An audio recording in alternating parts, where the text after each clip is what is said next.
Hi, I'm really super glad to welcome our special guest today, Mo Field.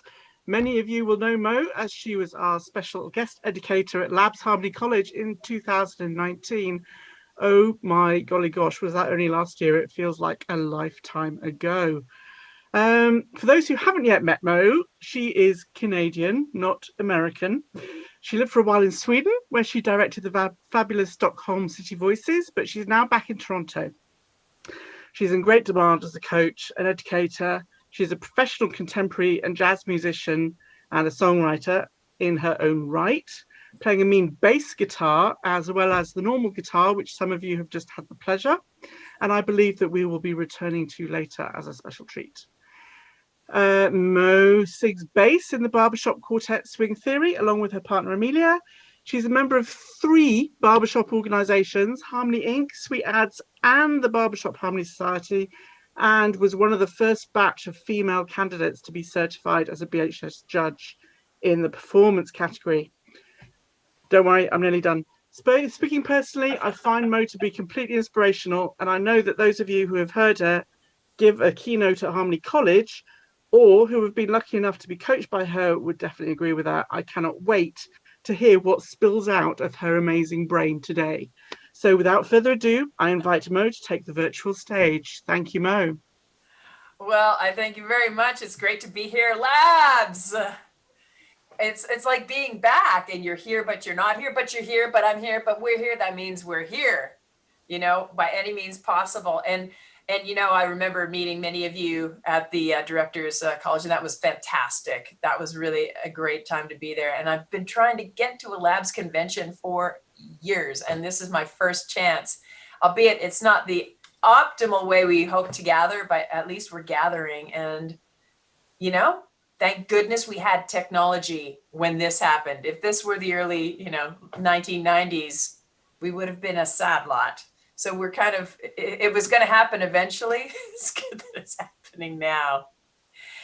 Okay, so I've got a lot to cover. Now, let's just talk about this. I was asked to do a keynote speech on coming out of lockdown, and it appears that all of Europe anyway, and probably us as well, are going to be going back into a cycle. And I know that you guys recently have been in some more restrictions lately, which is the healthy thing to do, but it's not so good for our mental health. So we have to talk about a few pieces of the puzzle here. We have to talk about mental health and stability during this time.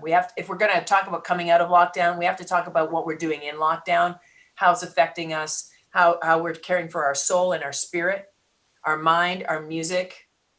Our whole world is affected by this. So we really have to talk about this, and we have to have some real talk about this as well. We can't just say, oh, there's a nice inspirational thing to say. This is really affecting people. This is a global trauma that we're going through. And it's incredibly disturbing to the musical world overall, not just for singers, but for anybody that plays a horn or an instrument. We're all separated from one another. And when you're used to being based in making community art, that has a huge impact on who we are. So I want to break this down into a couple of things. One, we've got survive. Like, are we going to survive, or some of us are thinking, are we going to be alive? Some of us are thinking, are we going to be revived? And some of us are going to be thinking about, how can I become enlivened by this experience? So many of you might have experienced some benefits and some drawbacks. And I highly recommend that when you're concerning yourselves with, what does my chorus life look like? Who are we going to be? What is this going to end up looking like while we're going through the process? What are we going to be on the other side? How is this going to affect our culture as a chorus, as an organization, even as a quartet? We already know these questions in our family. We're asking these questions. How can we engage one another? How can we stay together? It's such a heavy weight on leadership to figure out, how can I keep this entertaining for people that are in my groups? Everybody's engaging in their own way. How do I become adaptable to help everybody engage in the way that they want to stay engaged while we're going through this? What kind of an impact is that going to have on our group culture? Who will be left standing at the end of the day? Who's going to come back to choruses when we meet in person? Like, a lot of these questions are really, really weighing heavily. And I can see there's a bunch of directors in the room, and a bunch of choral leadership in the room. And I know you're going to raise your hand. How many people here are putting in probably about 20 times more effort and work than they were when you were meeting in person? Yeah, the job just like quadrupled. And I would say handily and easily it quadrupled. So, where do we go from here? Where do we go from here? Okay, so my take on this, for me personally, I'll just say that this pandemic has impacted my life radically. And then again, in some ways, not so radically. But it's definitely put a halt on all of my work. I was, flying around in coaching groups and meeting people and being very engaged. And as an extrovert who's also an introvert, that it's been painful and handy because now I get to stay at home, which is something I didn't get to do a lot. So I'm counting my grateful category has got to be filled. I've got to constantly put into, for everything that has been subtracted, I've got to look for something that I'm grateful for about the changing opportunities that we have. So one of the things I'm grateful for is sleeping in my own bed every night. And even if you do that all the time, you should still be very grateful to be sleeping in your own bed every night. Waking up with my cats. I mean, okay, let's face it. I don't always want to feed them at 6 a.m. when they want to be fed. But hey, the bright side is somebody needs me today. Even if they just come and poop, poop, poop on the nose, which is what Rocco likes to do very gently. He taps me on the nose when I'm sleeping. He's so kind. Some of the other benefits. I thought I was going to have a lot more time than I actually have, but I found that Zoom and Zoom meetings like this have actually been a little bit stressful and helpful and useful, but it's hard to, it's like looking at the side of a beautiful Dalmatian. I've got dots of meetings everywhere and I have to weave my life now in between them. And that takes a certain strategy. And that can be really challenging and difficult. Like too much screen time is really, really hard. How do we make it dynamic? Well, we can move into the camera. We can move away from the camera. We can try to make it as three-dimensional as possible. We've got screen shares that we can fly in and we've got like videos we can play, but we have to play in this two-dimensional realm as if it's a three-dimensional realm so that we can feel that humane impact with one another. And those are just some ideas of how we can do that. I know in the chorus that I direct the Great Northern Union in Minneapolis, Minnesota. We meet weekly on Zoom. I meet with my music team pretty much weekly. Well, we have been meeting weekly. We've stopped meeting weekly because it was really consuming. But in the beginning, it was every Sunday we would have a meeting. How are we going to roll this out? How are we going to roll this out? So engaging other leaders is a really important thing to do. I know many choruses have picked on the brains and the attitudes of different coaches around the world to keep variety happening. How do you keep variety happening in this instance? And I know a lot of chorus life is how do we keep this engaging? Okay, so let's just talk about a few things. If we're going to talk about coming out of lockdown, now remember, all of this is to say, at the end of this, lockdown will end. How will we have been changed by the experience is pretty much what we're going to talk about today. So let's put this into a few camps. We've got the mental, physical, and spiritual. Okay, physically, we can't meet. We have to stay healthy. So, I know for myself, I carry sanitizer with me. I mask up, and I have as little contact with other people as possible. And that's, for me, it's not just to keep me safe. It's actually so that I don't unwittingly transfer something that I didn't know that I had to somebody who then passed it on to their grandmother. And now the next thing you know, they're at a funeral. That's important for me. It's also important in our community because we do have a lot of people that have compromised immune systems. We're very diverse in the choral community. And in my chorus, I know I've got a lot of guys that are a little bit on the older side. They have parents that they're taking care of that are in nursing homes. It's a chain of events, right? So it's important for us to stay really, really careful and cognizant of the fact that our actions impact others, even if we aren't in touch with others very often. And I know that it's really tiresome, and I know that we're getting very bored of this system. So one of the first things I decided to do was say, okay, well, what if I didn't have a life before this? And somebody just walked up to me and said, hey, Mo, are you busy? And I said, well, yeah, I mean, I got stuff to, why, what's going on? And they said, okay, so check this out. There's this thing called the internet, and you can like talk to a whole bunch of people all over the world at the same time and see all their faces, and you can react to one another, and you can share information with one another and learn something more about being alive from somebody like halfway across the world. And you can do that on a regular basis. I'd be thinking that was pretty cool. I don't know how many of you, there's some of you in this room I can see that were not around in the 90s when dial-up first showed up on the scene. How many people here that when that first came on, you were like addicted to it, and you would wait for 3 years for something to happen when you were online, and you would dedicate it to, I am waiting. I cannot stop watching this download. Yeah, it's just another 2 hours. I'll be right to bed, honey. How many people were like this? It was a miracle. And now it's at the touch of our fingertips. You know, let's not take for granted, you know, all of the work. Think of all of the work that all of these programmers have been doing for years and years and years to provide us this platform. As much as we resent it sometimes because, oh, another Zoom meeting. Think of all of the people that tirelessly gave up hours and years of their lives to develop a platform so that we could feel as connected as we can, at least this. It's amazing. This is not happening in a vacuum. None of this has happened in a vacuum. This connection that we are having right now is the sum of thousands of hours, hundreds of thousands of hours of passionate people in their field, creating an opportunity and a platform so that we get to talk today about barbershop, about living, about being alive, about how to stay alive, about how to thrive in a global pandemic, about how to survive a global trauma, not only to the world as a health world, but to the barbershop world and the barbershop ecosystem. I have never felt more connected to more barbershoppers all over the world than right now. I have benefit. I get to travel as a coach and meet people all over the place. But for so many of us, we don't get the opportunity to just drop into somebody else's convention or drop into somebody else's rehearsal and see how it's doing. We are creating such a huge hive mind out of this opportunity.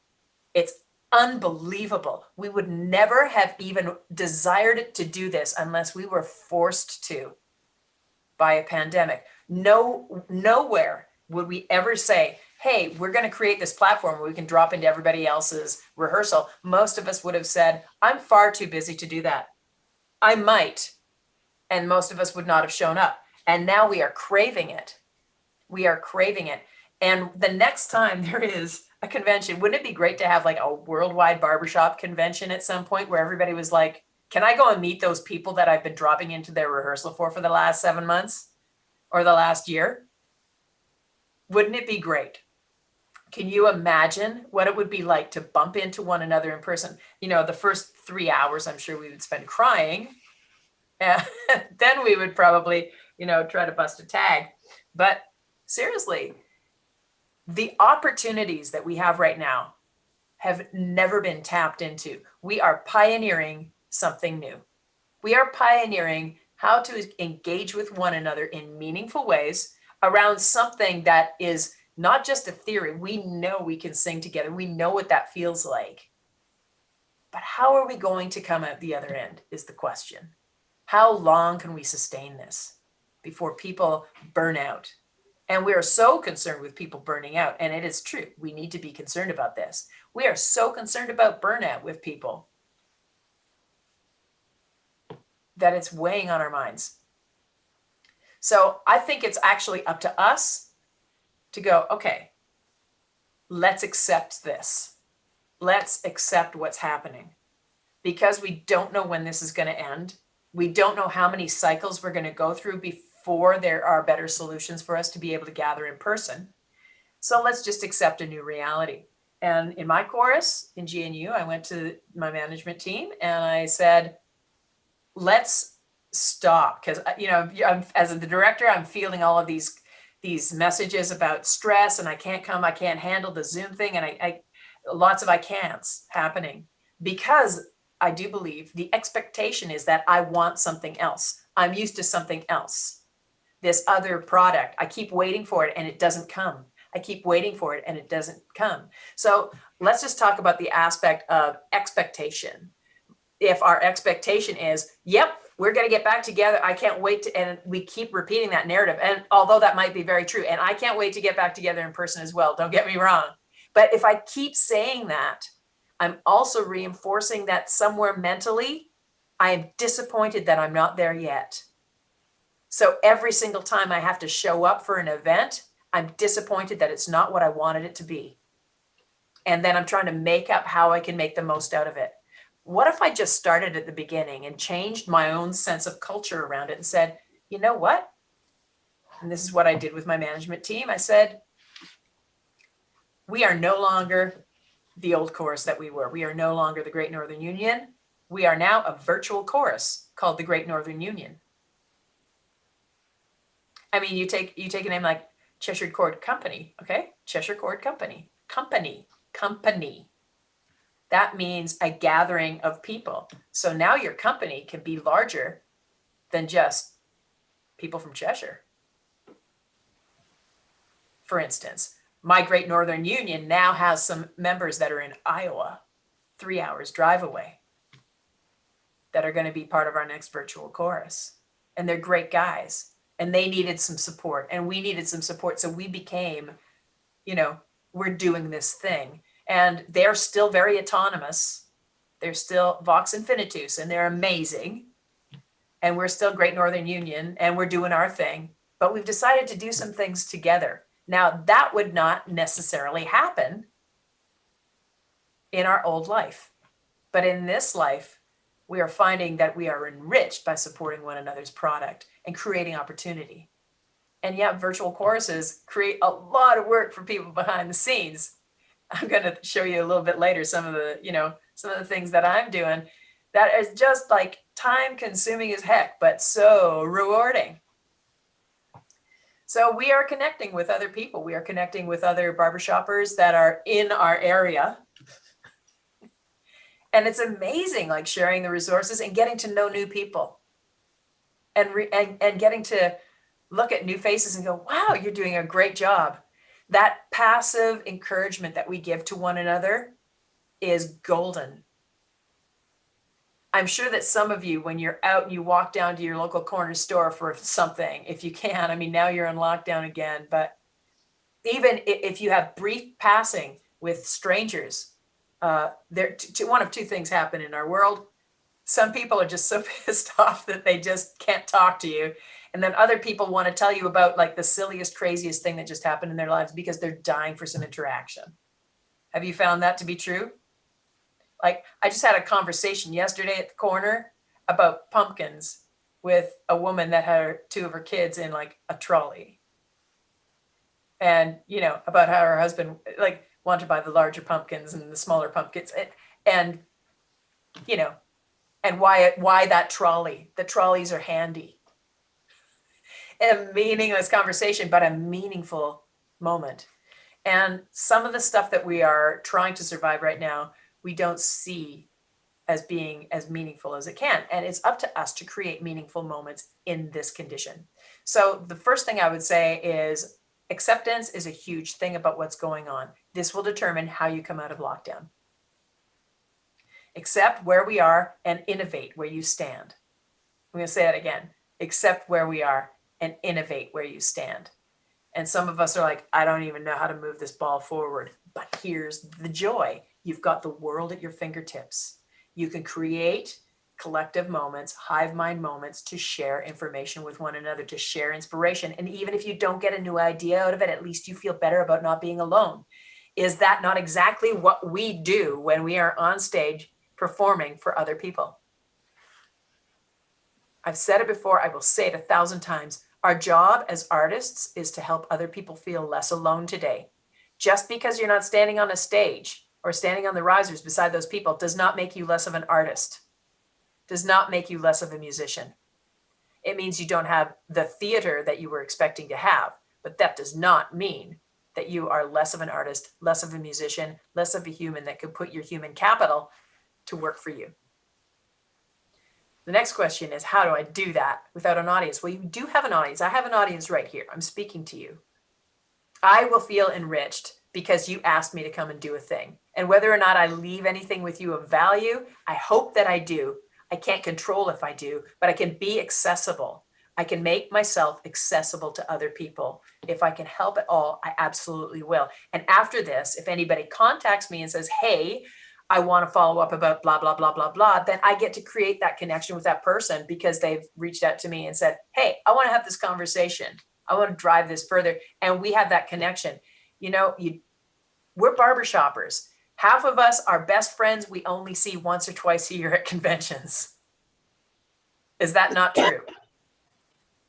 Right? Like, I have to fly around the world. I was living in Sweden for 14 years, and I would see some of my best friends at international competitions. And we would stay in touch, you know, on social media throughout the year. And the next time we got back together, it was like we never left one another because we keep a priority about keeping those relationships intact. But barbershoppers, we are skilled at this. We know how to be away from each other and get back together and feel like no time has passed at all. We are specialists in this area. So again, it comes back to how are we going to fill our time? So let's go back to the what, how, when, blah, blah, blah stuff, okay? So during this lockdown time, you can make your mind up to think a few things. How can I survive this? Or you can make up your mind, who do I want to be when this ends? Because it will end. Who do I want to be on the other end of it? And what I do know is that if you wait for something to change, it won't. Or it won't change in the way that you wanted it to. You can participate in the change. This is point one. However much time is going to pass, whether you do something or you don't. So I have decided, and I decided right at the very beginning for myself, I am going to come out of this as a smarter musician, as a smarter thinker.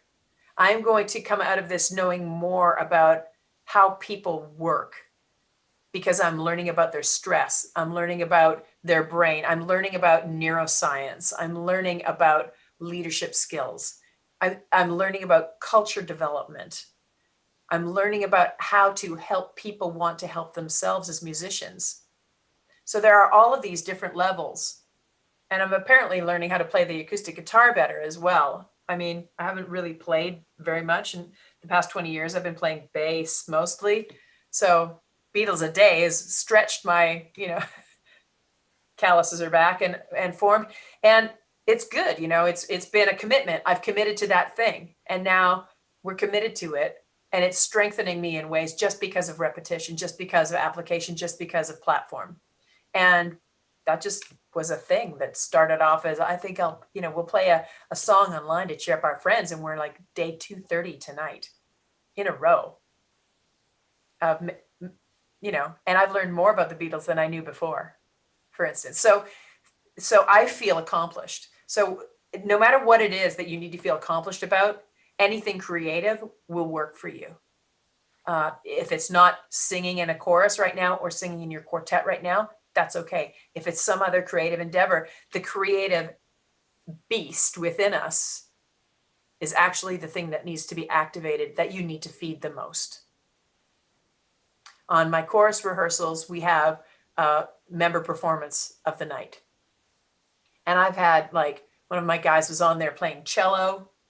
Another guy that is a reverend in my group, he gave an incredibly dramatic reading of a biblical passage that was really, really dramatic and compelling. Another guy, has come on and played piano to gaming music, which is actually super beautiful and well-composed music. And I'm thinking, there is a whole world of music composition for gamers that I knew nothing about. But now I'm like, wow, there's some really great music happening there. So I've been tuned on to a whole bunch of other people's passions because you make space for their passions in your life. So that might be something that you can do, is ask somebody, what else do you do outside of barbershop that fills that creative void? I like working with wood. I like woodworking. I haven't really actually had time to do that because I've been really exploding in my mind about all this other stuff I've been learning. I've been learning so much stuff. The learning curve has been huge. So how does this affect the culture of a group? All of a sudden in my group, we're getting to know who each other are in different ways. I do a segment in our rehearsals called Outside the Director's Studio, where I will sit and just chat for 5 to 10 minutes with one member of the chorus about things that nobody else in the chorus knows about this person, and do a deep dive. And actually last week? No, 2 weeks ago, one of our guys, he just kept freezing up. So I just literally for 10 minutes made stuff up about him for 10 minutes straight. That he likes waffles, that he never wears matching socks, that he was born with blonde curly hair, but now it's really dark, that one of his arms is longer than the other. Like, it doesn't really matter. I just made this stuff up and everybody was having so much fun with that. So creating moments of fun, creating moments of learning, creating moments where you are looking for your own creativity, even if it's in your own day, looking for, that was a clever way to do a thing, and really appreciating that about yourself, because we're not getting that feedback from our audiences. We're not getting that feedback from our riser mates right now. You've got to start looking, who am I as a creator? Who am I as a creative? Because we have all come to this thing because we enjoy creativity. And we've all come to this thing because we enjoy the collective of creativity. How do I recognize it in myself? How do I recognize it in others? And how do I continue to connect with people around whatever that means to me? So make some space to gather and let everybody explore and explain. This is my creativity. This is how I express it.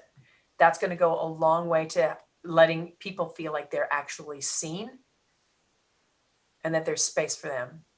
It's hard to create space for one another unless we literally make it a priority to create space for one another. So do that. What can we do? What else is possible? Okay, I'm going to do some share screen.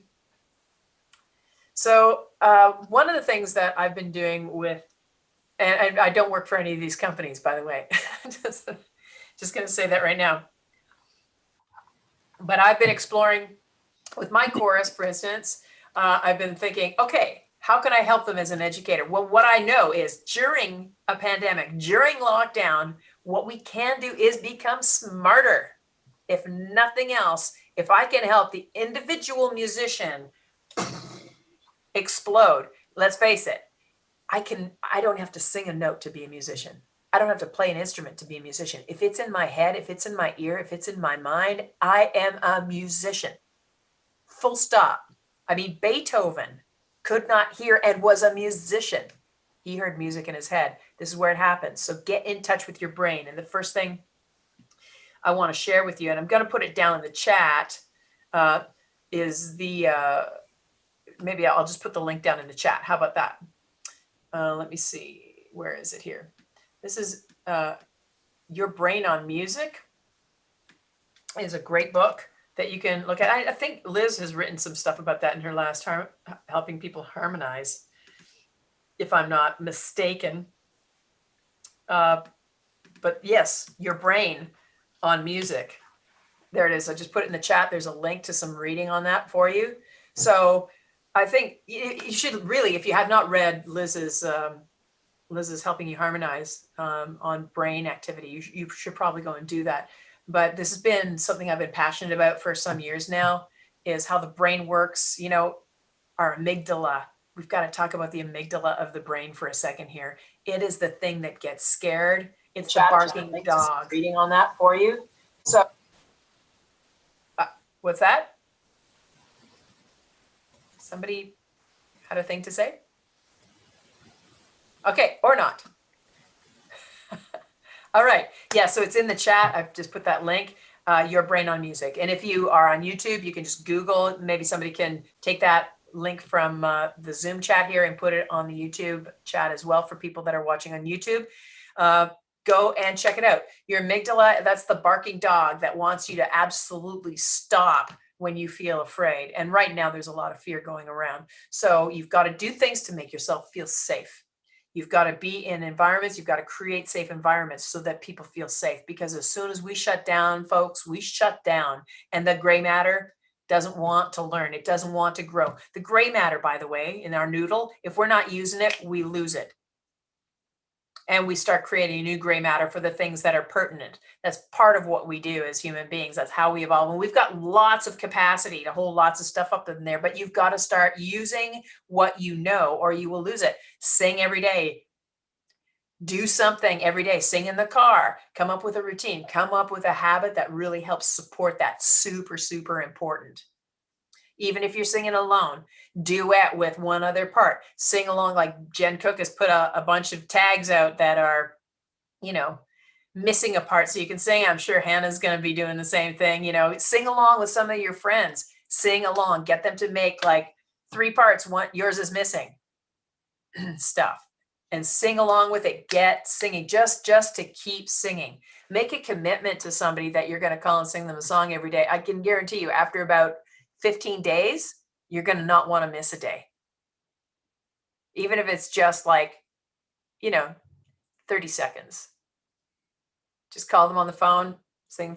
I swear, 30 seconds out of your day will go a long way over the length of time that it's going to be. And because we don't know when this will end, really. We don't know if it will come back. We want to have skills. If it does come back, you must stay on your game.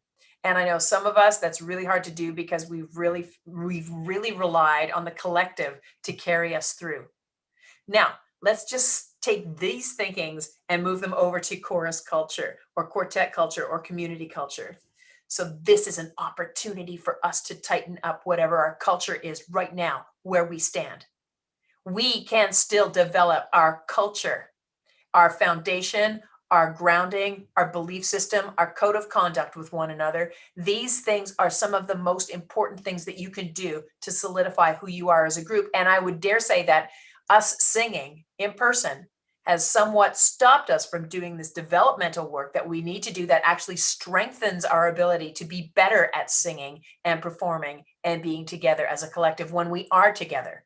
We assume a lot just by being in the same room together. But the reality is this foundational work of understanding where our belief systems intersect. What are our belief systems? Who are we? Who do we want to be inwardly facing? Who do we want to be outwardly facing? How do we function as an organization? That will tell us something essential about who we are as people, who we are as a group, and how we want to impact the world around us. These are huge questions. And I'll tell you what, this is the time to do that work. How does your humanity impact the collective mind, the collective thinking, the collective vision? You might have goals and all sorts of things that you want to do. I know in my course, we want to sing, we want to do stuff, we want to sing, we want to do this performance, and all of that stuff just got wiped off the slate, but it did not wipe off who we are. It's just the stuff that we do. Who we are and why we gather to do things, yes. And we've been so focused on that as groups, especially in barbershop with competition cycles. We go around and around and around and around. But who are we in our community? Is community is our community something that can own the art that we make, or is it exclusive to just our group? So let's talk about the divine and music for a second here.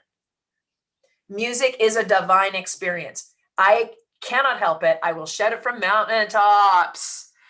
Music is a divine experience. It is something that is intangible. When it happens to you, it moves you. And this is what we are grieving the loss of. However, we still know that it is so, that even if I'm sitting alone in my house and listening to something profound, my mind is like, oh my gosh, I am moved by music. This is why I invest so much. This is also why I grieve its loss so much. The community ownership of music. How do we recreate that in this time? Well, we have to let go. We literally have to let go of what it's been. and look for new and innovative ways to discover how we can connect, so that when we do come out of lockdown, when we do come back together, we come back together with more strength and more desire to impact. Now, hi, does anyone want to write a question in the chat? Please do. And yeah, any chats, any questions in the chat, and Emery, if you're moderating that chat, if you can just pipe in, say we've got a bunch of questions around blah, blah, blah, and let me know, and then we can talk about that, okay? Yeah. Okay. Or if this is the same on YouTube, probably. Debbie's monitoring any questions on YouTube, and I'll have a look in the chat for you. All right. Wonderful, wonderful. So our culture, like talking about our culture, there are a few things that you can ask yourself, and I think this is super, super important. Things have changed. Ask yourself these 5 questions. What do I do? Well, previously I would have said, what do I do? I direct Great Northern Union, or I am a vocal performance coach. What do I do? But what do I do now? I still direct Great Northern Union, but we're directing in different ways. I'm helping direct them to understand a little bit more about who they are as people. Ask yourself question number 2, who do I do this for? I do this for the betterment of my community, my singing community. And at this point, I will do this for anybody that needs it. And some people don't know they need it until they do it. And they're like, God, I needed that. I will work pretty much for anybody that needs to find their sense of purpose again, because that's what it feels like has been taken away from us. Now, my next question is, and you can ask yourself these questions as well. I'm hoping that you will. Your next question should be, what do I hope that other people get out of what I bring? So if you're a baritone in a chorus, what do you hope other people get out of what you bring? And you can't bring your voice right now in the same way that you thought you could before. It doesn't mean that you are erased. What else have you got? This is where you get creative. The 4th question, how do I hope people have been changed out of this? You know, what are they going to end up with?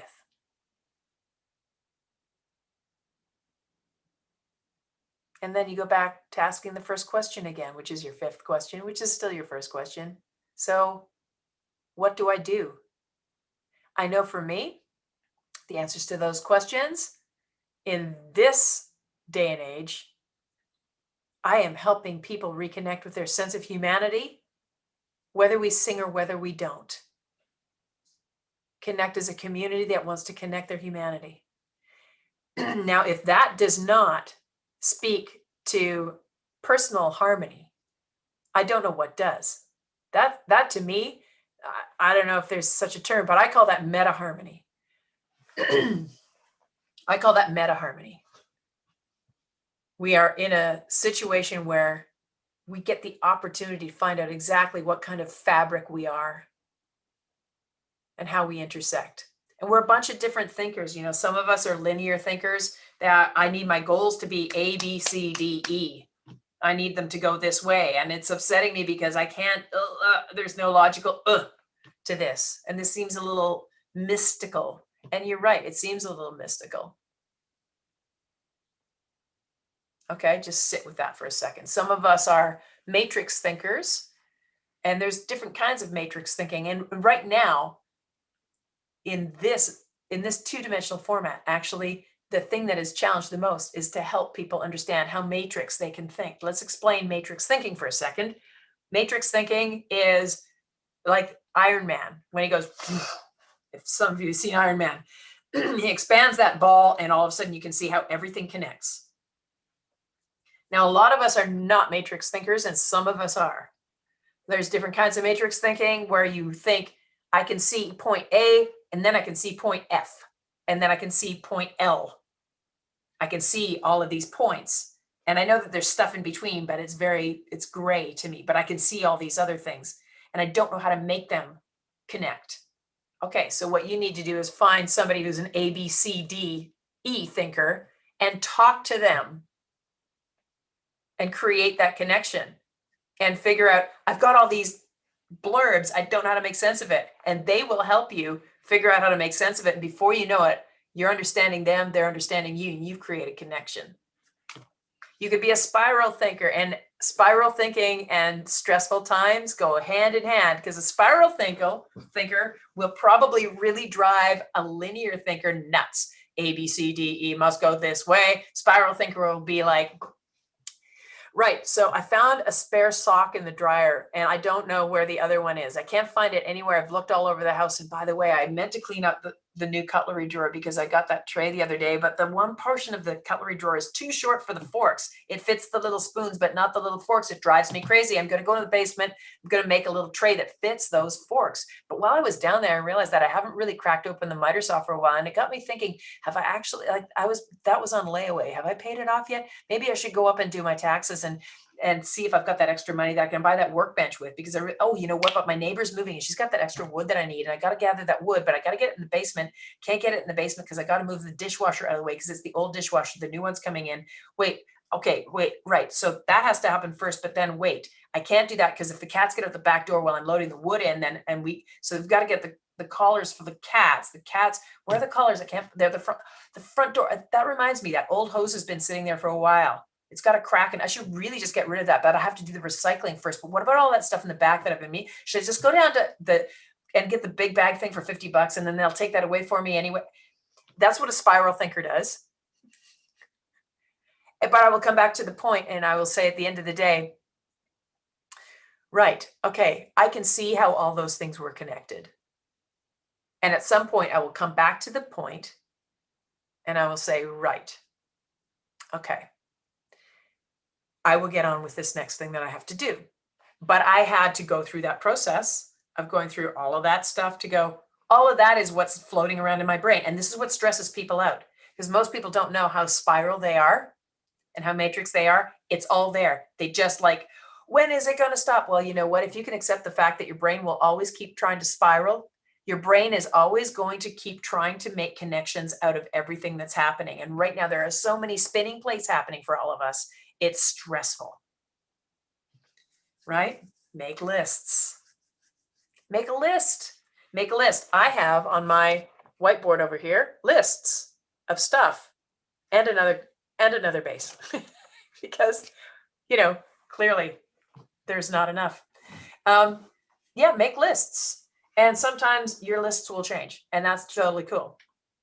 Sometimes if you're an external processor, it's difficult because you don't have somebody else to bounce all of this off of.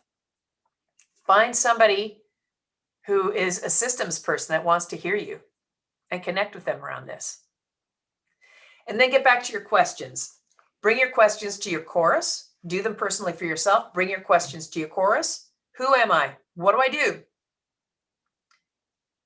The next question, who do I do this for? The third question, how do I hope, what are they getting out of this? The fourth question, how do I hope they are changed by this experience? And then your fifth question is again the same as the first question. What do I do? Well, at the end of the day, what I do right now, I help motivate creatives in a traumatic time to find their sense of creativity so that when they come out of isolation, they feel connected to their creativity and they have connected with other people who are doing the same. So that when they do activate the art that they make in a community and a communally owned art, that they feel stronger, empowered, and are in a better place to then impact the community around them who has not previously had access. This is also tilting now over to this. This is also, how is this going to impact the community that has yet to find barbershop or music or harmony? If we can practice harmony in all levels of our organization without singing a note, what kind of a community and welcoming spirit are we creating so that more voices can become part of the voices that express the direction of barbershop itself. Now think about that for a second. I mean, you know what's going on in North America. You know what's going on in Europe. You know there's social unrest everywhere in the world right now, exacerbated by the situation that we find ourselves in. So just think about this for one hot minute. How will barbershop be changed by the pandemic? How will your chorus be changed by the pandemic? And many of us are coming from a place of scarcity. We're thinking things are going to be lost. Opportunities are going to be lost. Membership is going to drop, like all of this stuff. And we require membership because it's more fun to do this with more people. It just is. That's the way it is. And here we are, suddenly alone. But just think about this. This will end. And this will change. We need to be asking ourselves, what is the value of harmony singing? We know that's why we're here. We know that's why we've come to a webinar on a Sunday. We know that's why we've come to convention virtually, and we go every year in person usually. We know that's why we go to chorus. We know that's why we quartet. We know the virtue of making music in communion with other people. We know what it does to us. We know what music does to our brains and our health. We know these things. And I put that link up earlier. Music is good. Harmony is good for people. It's almost like it's our gospel or something. So how come so few people actually know about this or have tapped into this? Okay, so let's ask this other question. How are we going to interact with our communities when we are able to again? Maybe right now, doing this house cleaning and cleaning up our culture and cleaning up how we connect with one another and cleaning up our own sense of who we are personally as creatives, who we are as musicians, who we are as forces for art in the world and forces for harmony in the world. Who am I? Who is Mo? Who is Debbie? Who is Sue? Who is Ruth? Who is Liz? Who is Cecilia? Who is Vicky? Who is Becca? Who is Joe? Who are we as people moving forward? Who are we? And how do I interact with other people who are trying to do the same thing to find out who I can be in my community? When this is done, our communities are going to need healing. And we have an opportunity to help them do just that with our generosity of spirit, our generosity of song, our generosity of core belief in humanity. So we need to also be looking at other communities that we don't usually intersect with and figure out how can I reach out to them even in this and teach somebody this is how you sing a tag and give them 3 parts that they can sing along with. And I help that one person who knows nothing about barbershop. Maybe they're brand new immigrants to the country. Maybe it's a community that we never intersect with as a largely white community.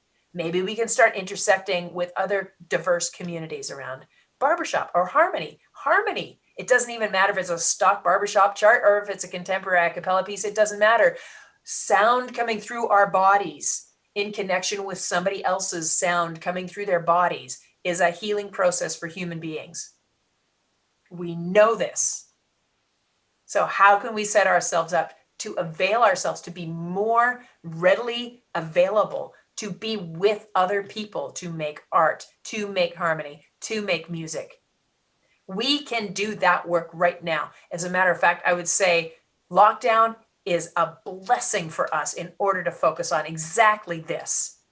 When else would we make time in our lives to find out who our communities are around us that might be impacted and make those connections? People are starving for connections right now.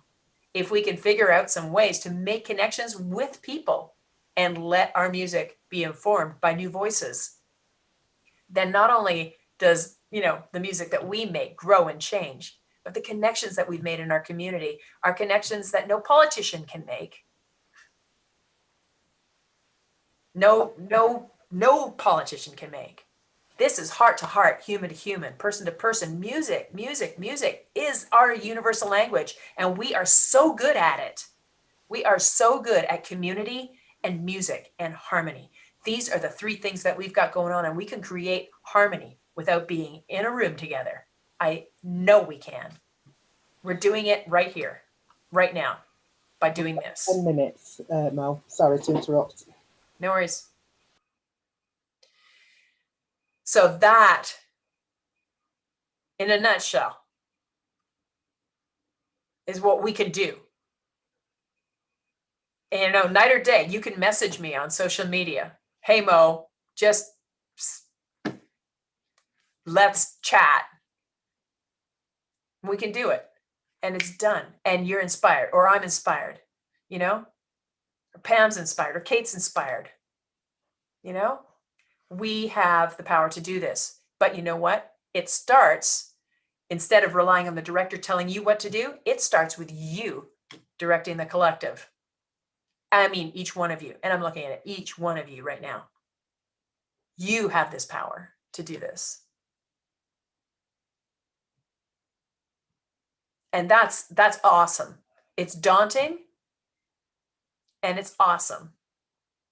And you need to know that your life force matters. It is, every small move matters right now. And that's what keeps us connected. So lockdown, how do we come out of lockdown? Smarter than we were when we went in. Bigger than when we went in. Stronger than when we went in. And all the other solutions, I've got a whole bunch of things that I could share with you. You can get Earmaster. These are all links. You know what? I'm just going to put a bunch of links here in the. Here's a few things that you can do. You can explore a whole bunch of stuff. I'm putting this in the chat right now, so it can be shared also with. I'm putting it to everyone in the meeting. These are just a whack of links for you here. Earmaster is a great learning tool. Go and explore it. You can explore chord identification. You can explore interval identification, rhythmic dictation, sight singing. There's the Royal Conservatory of Music of Singing, levels 1 through 6 on there. You can download and create a school for your entire course where you all go through Earmaster. And I do a lot of Earmaster training. You can go and do that. And you can also track the data of who's using what, how successful they are. So you can start tailoring some of your educational events towards what people need the most. People can work at their individual pace. You have breakout rooms, you have classes, you got all sorts of stuff on Earmaster. Jamulus, if you're not clued into Jamulus, the main server is in London. So you can get low latency. Sometimes you can get latency so low that you have less of a delay on Jamulus than you do standing 20 feet away from a person. So look up Jamulus. If anybody wants any more information on that, I can help you with that as well. Audacity is a great tool. Record yourself, analyze your own stuff. I've left in here the link to download Audacity if you're not already using it. It's great for individuals that don't want like the full-blown, you know, deep drill, but there's also a tutorial right there in the chat as well. If you really want to get into it, you can download Logic for your Mac. Cubase is also a great interface for music analysis and editing, as is Pro Tools. If you are looking to get online and you don't know what mics to use, there's lots of information there. If you want a sound card that is an interface for your computer, I've put a list of a whole bunch of comparatives there that are all like under like the $500 range. So in, you know, pounds, probably under about the 250 or 350 range. 5 minutes, please. And my alarm is going off for some reason. And it was Marvin Gaye. Try to hold back this feeling for so long. Anyway, I digress. So there's just so many things to do. And there's Q&A to happen and a little song to happen. So I have to stop now, but hopefully you feel a little bit more about this is not the end. This is the beginning. We are innovators and we are pioneers. That's how things get invented, by people being in situations just like we're in right now. And it's you, it's your brain connecting with other brains that make it so. So there you go. Brilliant. So We have 4 minutes left. So what do you want to do with the 4 minutes, Mo? That went so quickly. I know. Do you want to do? Did you say you're going to get Amelia in to do a song, or and we can go through? Yeah. What you guys want to sing along where you are? Yeah. What I did with Deke last night is that I cut and paste all the questions in an email, and he answered them by email, and then we can get them out on social media. Perfect. That's the best way to do it. Sure, okay. Please. So, and any questions, or anybody that wants some contact information, or anybody that needs a boost or some inspiration, please, I am absolutely here for you. Yeah. So Debbie and I will sort out the questions from YouTube and from the Zoom room. So rest assured, everybody, that we'll get them sent to her. And then we'll send something out through Labs and through our Facebook page and everything like that. So we can see Amelia hovering in the back with a brew. So I'm not sure what you want to do with your last few minutes. Well, we're going to sing a little song for you. Yes, you are. Okay, so Amelia. Har du gjort den födelsedags... Minst det skulle göra det just nu, faktiskt. Okay, but we're having a little technical difficulty here. We need Dave in the room. We need There's Dave in the room. Something's happened. Dave, we need you Get on audio right now. Don't be shy. Yeah, something's going on. Dave, we need Dave here. Dave, can you come on audio, please? Unmute yourself, please. It's an order. It's an order. Where are you, David? He's hiding. We can just go live with though and sing with it. Sing it live now. All right. Well, Oldberg told us that it's Dave Kitchenham's birthday today. So that was a bit of a ruse to get him here. And obviously he's playing hard to get. So shall we sing happy birthday to Dave? I think let's just sing happy birthday to Dave. How about that? I suppose you'll have to sing where you are. That's kind of how that works, yeah. Happy birthday. Okay, in the key that you've chosen. Let's go. Are you ready, Anne? Happy birthday to you. Happy birthday to you. Happy birthday.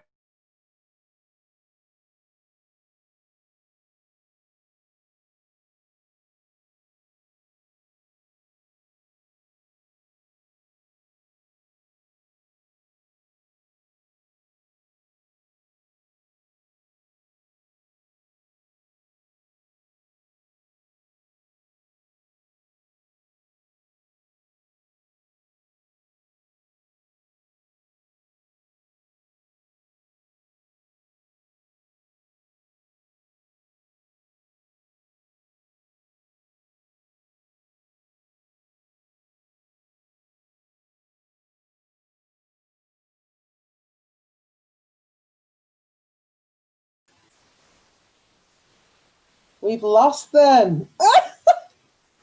Can you believe it? I thought it was my Wi-Fi, so let's see if I can get them back. Okay, so just bear with me 1 minute. Debbie, I didn't know. Were there any questions from YouTube? I'll unmute you. Okay.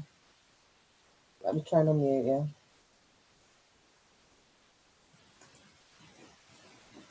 Oh, what a shame. Oh, we've got a black screen on YouTube, so it's saying Labs.